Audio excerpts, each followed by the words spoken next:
You were taught that needing warmth was weakness, that longing for a hug, for kindness, for someone to just see you meant you were too much. So you buried the ache. You learned to equate love with silence, that care meant distance, that the quieter you were, the safer you'd be. So you stopped asking and called it strength.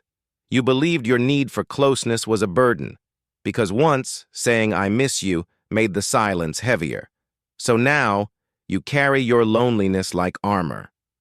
You became an expert at self-reliance, at surviving without touch, at telling yourself you didn't need it. But your body remembers what your mind denies. You confused coldness with peace, thought that if you didn't feel the lack, you wouldn't hurt. But numbness isn't peace. It's grief wearing a mask of stillness. What if your longing wasn't brokenness?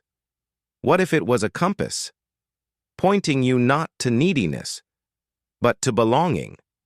You fear that if you admit you're cold, they'll leave. Or worse, they'll stay, but never warm. So you hide your shiver and call it independence. You've been told to just be strong, as if strength means enduring frost, as if your heart wasn't designed to seek warmth, like every other living thing. You equate vulnerability with exposure. Believe that if you show your need, you'll be judged. But what if your need is the most human thing about you? You've minimized your loneliness so long you've started to believe you don't deserve warmth. But your nervous system knows the truth. Connection is survival. You've been taught that self-sufficiency is the highest virtue. But what if interdependence is the truth? What if love isn't a flaw, but a function? You've spent so long pretending you don't need it, you've forgotten what warmth even feels like. But somewhere deep, your soul still remembers. Your need for warmth isn't weakness. It's biology. It's proof you're alive. And now you can begin to honor it, not as a flaw, but as a truth. Healing starts not with fixing, but with feeling. With saying, "I miss touch. I want to be held. I'm tired of being cold." And knowing, that's okay. You don't have to earn warmth. You only need to allow it, to say yes to a hug, to a kind word, to a moment of softness, without guilt. Your longing isn't a problem to solve, it's a signal, and the message is simple.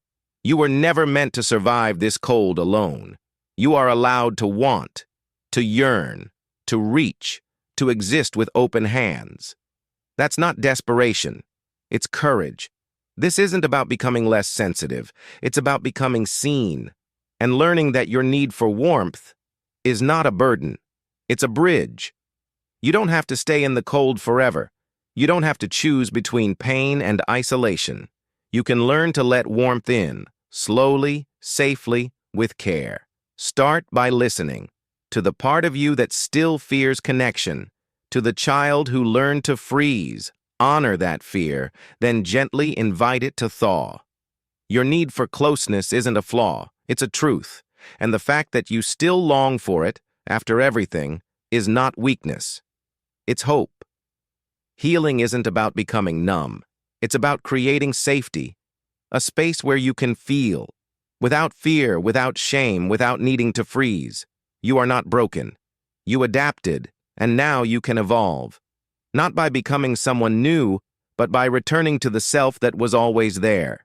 You are worthy of warmth, not when you're less needy, not when you're fixed, but right now, exactly as you are, even in your cold. If this resonates, you're not alone. For a gentle guide to help you honor your need, identify safe warmth, and heal from the inside, explore the link in the description.